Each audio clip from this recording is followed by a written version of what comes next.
복되고 거룩한 주님의 날 우리에게 허락하시는 하나님의 말씀은 신명기 4장 34절에서 35절 말씀이 되겠습니다. 어떤 신이 와서 시험과 이적과 기사와 전쟁과 강한 손과 편팔과 크게 두려운 일로 한 민족을 다른 민족에게서 인도하여 낸 일이 있느냐? 이는 다 너희 하나님 여호와께서 애굽에서 너희를 위하여 너희의 목전에서 행하신 일이라. 이것을 내게 나타내심은 여호와는 하나님이시요 그 외에는 다른 신이 없음을 내게 알게 하려 하심이니라. 아멘. 나를 지으신 하나님, 세계를 주관하시는 하나님이 나를 지으신 하나님이라고 우리는 말씀을 통해서 너무나 잘 알고 있습니다.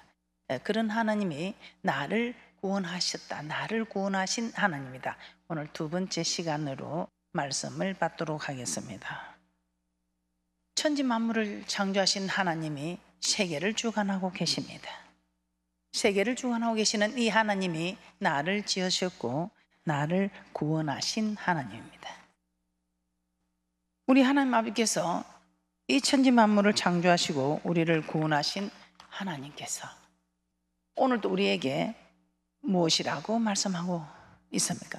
상천하지에 이와 같은 신이 없는 이 하나님만이 유일한 신이라는 것을 우리 하나님은 우리에게 잊지 말라고 꼭 기억하라고 말씀을 하셨습니다. 오늘 그 이유를 내가 너를 구원한 유일한 신이다, 내가 너를 구원했다, 오늘 이것을 말씀을 통해서 깨닫게 되는 축복이 있을 줄 믿습니다. 그러시면서 우리 하나님께서는 또 한 가지 더 무엇을 기억하라고 했습니까? 불 가운데서 말씀하신 하나님의 언약을 잊지 말라고 이렇게 우리 하나님께서는 우리에게 당부하셨습니다. 나를 지으신 나를 구원하신 하나님이 상천하지 이와 같은 신이 없는 유일한 신이시며 이 사실을 잊지 말고 나의 구원자가 유일한 신이신 하나님인 것을 잊지 않아야 하며 불 가운데서 말씀하신 언약을 잊지 말라는 것입니다. 왜 그럴까요? 그래서 그냥 우리가 어렴풋이하는 것이 아니라 이제는 정말 말씀을 통해서 나를 구원하신 하나님, 그리고 왜 나를 구원하셨는가? 하나님이 나를 구원하시고 내게 무엇을 부탁하시는가? 구원받은 나는 어떻게 살아야 하는가를 말씀을 통해서 깨닫게 되는 은혜와 축복이 있을 줄 믿습니다. 우리 하나님이 내 구원자요, 그 외엔 다른 구원자가 없다는 것입니다. 이 일을 우리 하나님께서는 이스라엘 자손들에게, 아니 더 나아가서 오늘날 우리와 우리 후손들에게까지도 우리 하나님은 알게 하고 계신다는 것입니다. 자, 그 이유를 알기 위해서 이스라엘 자손으로 홍해를 건너게 한 이유를 한번 살펴보도록 하겠습니다. 이스라엘 자손으로 홍해를 건너게 한 이유, 하나님은 사람을 세상에 창조하신 날부터 지금까지 어느 민족 어느 나라에게도 행하신 적이 없는 강한 손과 편팔로 10가지 재앙으로 이스라엘 자손을 애굽에서 구원하여 내셨습니다. 이를 통해 우리는 상천하지에 이와 같은 신이 없다는 것을 우리는 너무나 잘 알게 되었습니다. 자, 신명기 4장 32절에서 35절 말씀을 다시 한번 보도록 하겠습니다. 신명기 4장 32절에서 35절 말씀입니다. 제가 봉독해 드리도록 하겠습니다. 내가 있기 전 하나님이 사람을 세상에 창조하신 날부터 지금까지 지나간 날을 상고하여 보라. 하늘 이 끝에서 저 끝까지 이런 큰 일이 있었느냐? 이런 일을 들은 적이 있었느냐? 어떤 국민이 불 가운데서 말씀하시는 하나님의 음성을 너처럼 듣고 생존하였었느냐? 어떤 신이 와서 시험과 이적과 기사와 전쟁과 강한 손과 편팔과 크게 두려운 일로 한 민족을 다른 민족에게서 인도하여 낸 일이 있느냐? 이는 다 너희 하나님 여호와께서 애굽에서 너희를 위하여 너희의 목전에서 행하신 일이라. 이것을 내게 나타내시면 여호와는 하나님이시요 그 외에는 다른 신이 없음을 내게 알게 하려 하심이니라. 우리를 괴롭히려고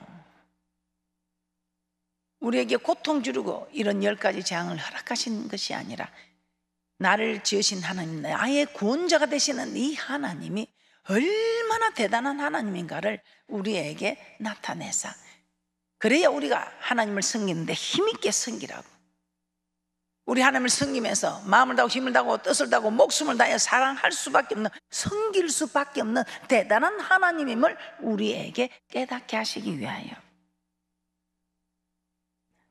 우리 하나님께서는 이런 놀라운 이적과 기사를 펼치셨더라 이 말입니다.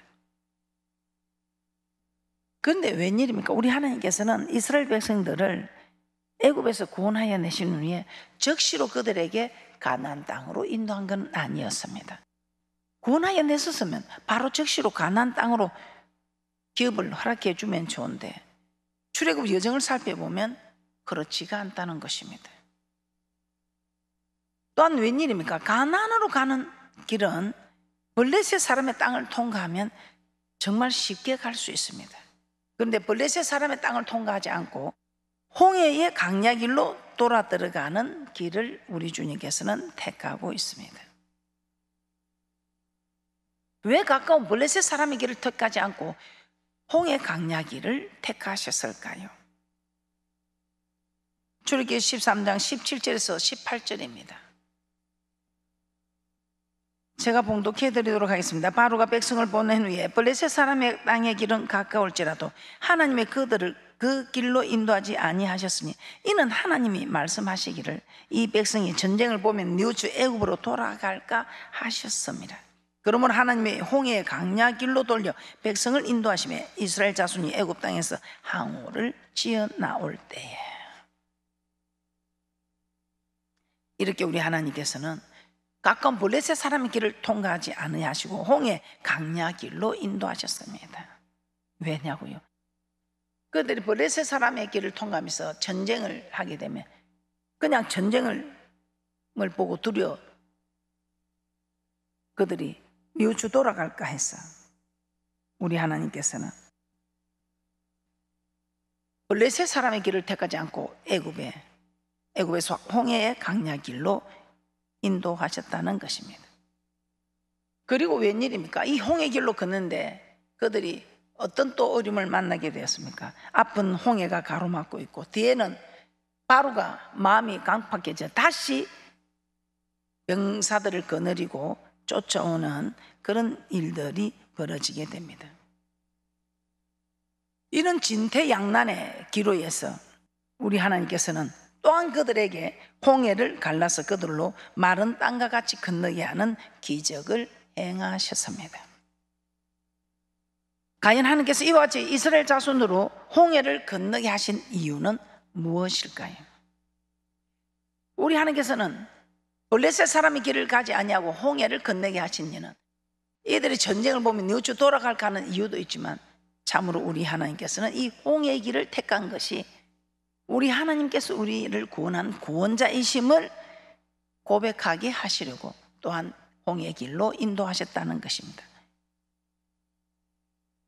여호와는 나의 구원이시요 하나님이심을 고백하시기 위해 홍해의 길로 인도하신 하나님 이스라엘 자손을 가나안 가는 지름길인 블레셋 사람의 땅의 길로 인도하지 아니하시고 홍해 강야 길로 돌려 인도하시면서 바다와 믹돌 사이에 비하유롯 앞바닷가에 장막을 치게 하십니다. 출애굽기 14장 1절에서 2절 말씀을 한번 찾아봅니다.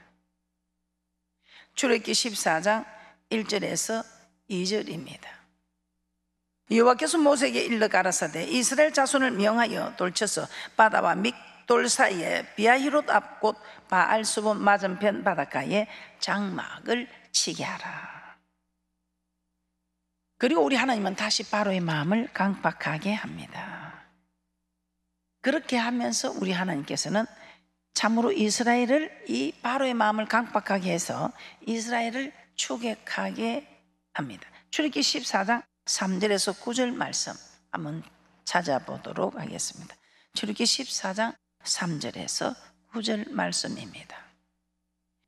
바로가 이스라엘 자손에 대하여 말하기를 그들이 그 땅에서 아득하여 강야에 갇힌 바 되었다 할지라 내가 바로의 마음을 강팍해 한즉 바로가 그들의 뒤를 따르느니 내가 그와 그 온 군대를 인하여 영광을 얻어 애굽 사람으로 나를 여호와인 줄 알게 하리라 하시며, 무리가 그대로 행하니라. 혹이 백성이 도망한 것을 애굽 왕에게 구하매 바로와 그 신하들이 백성에 대하여 마음이 변하여 가로되 우리가 어찌 이같이 하여 이스라엘을 우리를 섬김에서 놓아 보내었는고 하고, 바로가 그 병거를 갖추고 그 백성을 데리고 갈새 특별 병거 600성과 애굽의 모든 병거를 바라니 장관들이 다 거느렸더라. 특별 병거 600성과 애굽의 모든 병거를 바라니 장관들이 다 거느렸다고 말씀하고 있습니다. 여호와께서 애굽 왕 바로의 마음을 강팍해 하셨으므로 그가 이스라엘 자손의 뒤를 따르니 이스라엘 자손이 담대히 나갔습니다. 9절 말씀입니다. 애굽 사람들과 바로의 말들 병거들과 그 마병과 그 군대가 그들의 뒤를 따라 바알수본 맞은편 비하히롯 겟 해변 그 장막 친데 미치니라. 하나님 이스라엘 자손을 하여금 앞에는 홍해가 막고 있습니다. 뒤에는 애굽의 바로가 특별 병거를 거느리고 추격해 오는 진퇴양난에 처하게 됩니다. 자, 이렇게 홍해와 애굽 군대 사이에 놓이게 된 이스라엘 자손은 심히 두려워 모세에게 원망을 쏟아붓기 시작합니다. 우리가 잘 될 때는 원망 안 하는데 가정이나 뭐 교회나 사회나 뭐 다 마찬가지입니다. 잘 될 때는 말 안 하는데 안 되면 그냥 원망이 쏟아지기 시작하지. 앞에는 홍해가 막고 있죠. 뒤에는 애굽의 특별 병거들이 모든 병거가 다 쫓아오지요. 이때 이스라엘 자손 심히 두려워서 모세에게 원망을 쏟아붓기 시작하는 말씀입니다. 출애굽기 14장 10절에서 12절 말씀입니다. 바로가 가까워 올 때에 이스라엘 자손이 눈을 들어본 적 애굽 사람들이 자기 뒤에 미친지라. 이스라엘 자손이 심히 두려워하여 여호와께 부르짖고 그들이 또 모세에게 이르되 애굽에 매장지가 없으므로 당신이 우리를 이끌어내어 이 광야에서 죽게 하느뇨. 어찌하여 당신이 우리를 애굽에서 이끌어내어 이같이 우리에게 하느뇨. 우리가 애굽에서 당신에게 고한 말이 이것이 아니뇨. 이르기를 우리를 버려두라. 우리가 애굽 사람을 섬길 것이라 하지 아니하더뇨. 애굽 사람을 섬기는 것이 광야에서 죽는 것보다 더 낫다는 것입니다. 이같이 원망하는 백성의 소리에 모세가 어떻게 합니까? 출애굽기 14장 13절에서 14절입니다. 자, 우리도 이런 모습을 보면서 원망할 일이 많이 생깁니다. 이 원망하는 일이 생길 때 여러분 지금 이스라엘 백성들처럼 원망을 하시겠습니까? 아니면 오늘 하나님께서 일하실 수 있도록 여러분은 하나님을 움직이는 기도를 하시겠습니까? 출애굽기 14장 13절에서 14절입니다. 원망하는 백성의 소리에 모세가 어떻게 합니까? 출애굽기 14장 13절에서 14절입니다. 모세가 백성에게 이르되 너희는 두려워 말고 가만히 있어서 여호와께서 오늘날 너희를 위하여 행하시는 구원을 보라. 너희가 오늘 본 애굽 사람을 또 다시는 영원히 보지 못하리라. 여호와께서 너희를 위하여 싸우시리니 너희는 가만히 있을지니라. 원망하는 백성의 소리에 모세는 너희는 두려워 말고 가만히 있어서 여호와께서 오늘날 너희를 위하여 행하시는 구원을 보라고 이렇게 말씀하고 있습니다. 그러면서 모세가 바다 위로 손을 내밀자 하나님은 큰 동풍으로 밤새도록 바닷물을 물러가게 하십니다. 밤새도록 동풍을 불어서 바닷물을 물러가게 하셔서 이 이스라엘 백성들이 마른 땅을 걷는 것처럼 건넜다고 합니다. 밤새도록 동풍을 불어서 바닷물을 물러가게 하니 마른 땅과 같이 되었고 이스라엘 백성으로 바다 가운데 난 육지로 건너게 하시는 놀라운 구원의 역사를 행하셨습니다. 또한 이스라엘 자손이 홍해를 건넌 후에는 바다의 세력을 회복시켜서 뒤따라오는 애굽의 군대 특별 병거 모든 병거들을 하나도 남기지 않고 멸하셨다고 말씀하고 있습니다.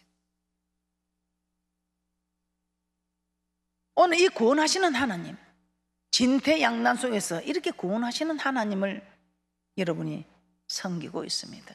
이런 하나님을 섬기는 우리는 오늘 원망할 것이 아니라 정말 우리 하나님께서는 우리의 신음소리 들으시고 우리를 구원하시는 하나님, 이스라엘 백성들의 신음소리 들으시고 그 언약을 기억하사 구원하실 것을 계획하신 하나님. 우리도 원망할 일이 있을 때에 원망하기보다는 원망하는 사람들 앞에서 조차도 오늘 모세처럼 너희는 가만히 있어서 여호와 하나님의 행하시는 일을 바라보라 하면서, 그러면서 하나님이 일하실 수 있도록 모세는 자기가 할 일을 합니다. 손을 펴서 바다 위로 내어밉니다. 가정에서나 교회에서나 사회에서나 우리 모두 원망하는 일이 생길 때 이런 자세를 취하라고 이런 말씀을 허락하심이 아닌가 생각합니다. 어떻습니까? 원망 많이 일어나지요.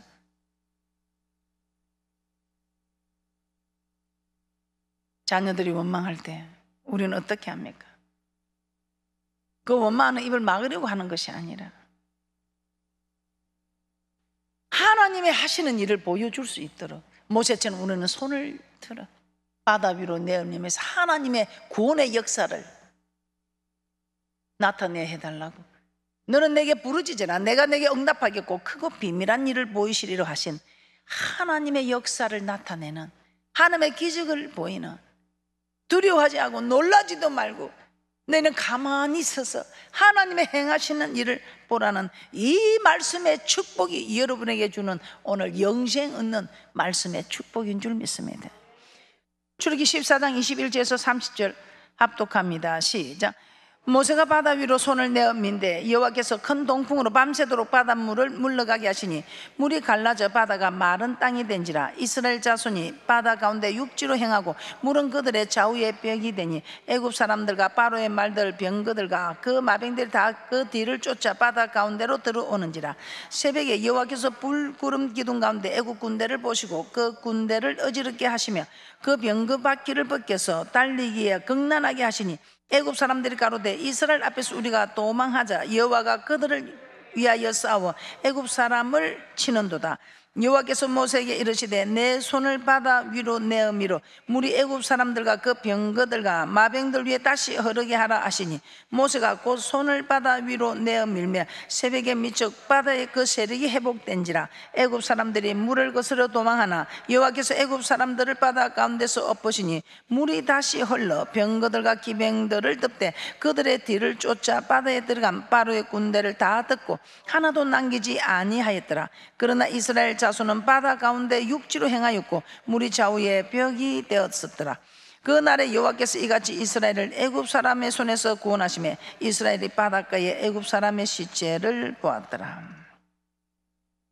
우리가 이렇게 원망할 일이 있고 할 때도 같이 하면 같이 원망하는 사람이 되고, 그런데 이런 일이 있을 때 우리는 하나님께 구하고 우리가 해야 할 일을 찾아 하면 우리 하나님 아버지께서 친히 너희는 가만히 있어서 나의 행하는 일을 보기만 하라.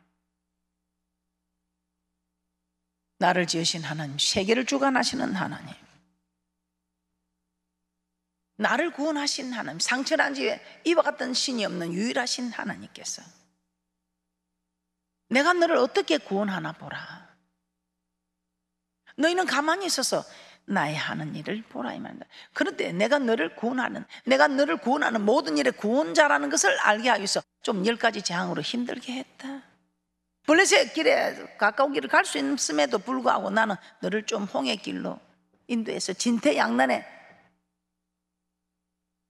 이런 지경 속으로도 너를 인도했다. 그러나 이 모든 것이 너를 괴롭히려고 고통 주려고 한 것이 아니라 우리 하나님이 내가 네 구원자다. 네 힘들고 어려울 때 어떤 진퇴양난 속에서도 내가 너를 구원하는 구원자다.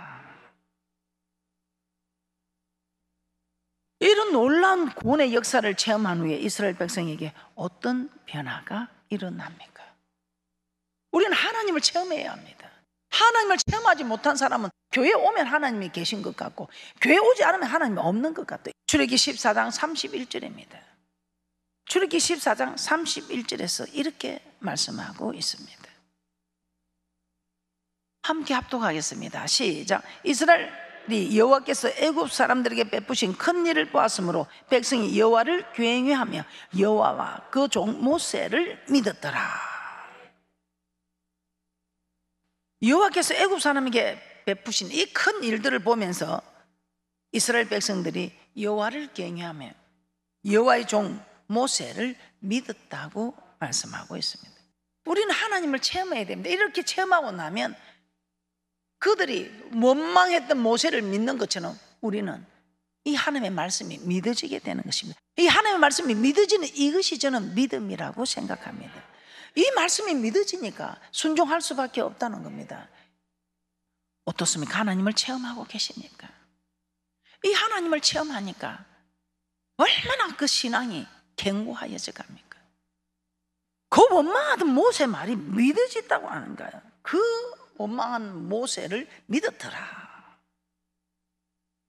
그래서 우리 하나님의 말씀이 믿어질 수 있도록 여러분 하나님을 체험해야 합니다. 이 체험은 여러분 생각하고 뜻이 달라도 이렇게 하라 하면 한번 순종을 해보셔요. 그러면 체험이 되면 얼마나 하나님을 섬기는 게 힘이 있고 감사한지 모릅니다. 자꾸만 하나님께서 내게 더 큰 힘으로 다가오시니까 그런 큰 힘을 가진 이른다 빛을 발하는 그런 귀한 분들이 되시기를 주님의 이름으로 축복합니다. 여호와께서 애굽 사람들에게 베푸신 이 큰 일, 곧 홍해를 가르시고 마른 땅이 되게 하시고 이스라엘 백성들을 건너가게 한 후에는 애굽의 모든 군대를 멸하시는 이 구원의 큰 역사를 체험한 이스라엘 백성들, 이들이 어떻게 했다고 합니까? 모세를 믿었다. 모세만 믿었습니까? 아, 하나님 대단하다. 이 하나님. 그래서 그들이 그럼 우리는 하나님은 우리를 이렇게 구원하셨는데 우리는 하나님을 어떻게 해야 되나? 이걸 이제 그들이 깨닫게 됩니다. 아, 우리가 하나님을 잘 섬기게 됐다. 이 대단한 하나님 우리가 잘 섬기게 됐다. 이 대단한 하나님을 우리는 경외해야 됐다. 떨며 두려움으로 섬기게 됐다 이 말입니다. 그러면서 그 표현을 출애굽기 15장 1절 2절에 이렇게 표현합니다. 출애굽기 15장 1절 2절입니다. 합독하겠습니다. 시작. 이때에 모세와 이스라엘 자손이 이 노래로 여호와께 노래하니 일렀으되 내가 여호와를 찬송하니 그는 높고 영화로우심이요 말과 그 탄자를 바다에 던지셨음이로다. 여호와는 나의 힘이요 노래시며 나의 구원이시리로다. 그는 나의 하나님이시니 내가 그를 찬송할 것이요 내 아비의 하나님이시니 내가 그를 높이리로다. 이스라엘 자손은 하나님께서 애굽에 행하신 강한 손과 펜팔과 이적과 기사와 곧 10가지 재앙을 통해 여호와는 하나님이시요 그 외에는 다른 신이 없음을 알았지만 홍해와 애굽 군대 사이에서 죽음의 위기에 놓이게 되자 하나님께 대한 신앙을 그들이 잊어버리게 됩니다. 그러면서 애굽 사람을 섬기는 것이 강야에서 죽는 것보다 낫겠다며 원망했던 그들입니다. 어려움이 오면 그 좋은 신앙을 잊어버리게 되는 이런 신앙을 잊어버리고 애굽을 섬기는 것이 애굽에서 그냥 그들을 섬기는 것이 강야에서 죽는 것보다 낫겠다며 원망한 그들입니다. 그러나 하나님께서 홍해에서 행하신 구원의 큰 역사를 체험한 후에는 여호와는 나의 힘이시며 노래시고 나의 구원이시다. 여호와는 나의 힘이며 노래시며 나의 구원이시다 하며 상천하지의 유일하신 하나님이 이 하나님이 나의 구원자라고 그들은 고백하게 된 것입니다. 이로 볼 때 하나님께서 이스라엘 백성으로 홍해와 애국 군대 사이에 진퇴양난에서 홍해를 마른 땅같이 건너게 하심으로 구원하신 것은 여호와 하나님만 이스라엘의 구원자이심을 알게 하시고 또 고백하게 하심이었다 이 말입니다. 왜 이들에게 하나님이 구원자이시며 왜 이들에게 고백을 받으려고 했는가? 다음 시간에 말씀을 드리도록 하겠습니다. 우리 하나님은 절대로 그냥 우리를 구원하시고 그냥 우리에게 응답하시는 일이 없는 것 같습니다. 그 세 가족 말씀처럼 모든 일에 조건이 있다는, 이렇게 하면 이렇게 하고 네가 이렇게 하면 이렇게 하고 네가 이걸 이렇게 하지 않으면 나도 네게 이렇게 하지 않고 이렇게 하면 이렇게 하고 이렇게 하지 않을 때에는 네게 주어지는 힘든 징계의 채찍이 있을 것이고 모든 여전한 성경을 보면 하나님은 조건부더라. 조건을. 그런데 그 어느 날 그 세 가족도 그렇게 이야기를 하더라고요. 이렇게 하면 이렇게 하고. 우리 하나님께서는 왜 그렇게 하실까요? 그래서 우리 하나님은 공평한 하나님께, 네가 대접한 만큼, 네가 나를 대접한 만큼 나도 너를 대접한다. 네가 심은 만큼. 그래야 공평한 하나님이시요. 네가 행한 일에, 네가 행한 말, 모든 일에 있어서 네가 한 일에 대해서 우리 하나님 대접받고자 하느냐 대접하라. 이것이 율법과 선지자니라. 하나님의 말씀을 통해서 우리는 하나님이 나의 구원자임을 깨닫고, 이 구원자가 내게 불 가운데서 언약의 말씀을 주셔서 이 언약을 지키라는데 왜 언약을 지켜야 하는가? 왜 하나님이 나의 구원자며 언약을 지키는 것은 무엇인가? 어떻게 하는 것이 언약을 지키는 것인가를 다음 시간에 말씀드리도록 하겠습니다.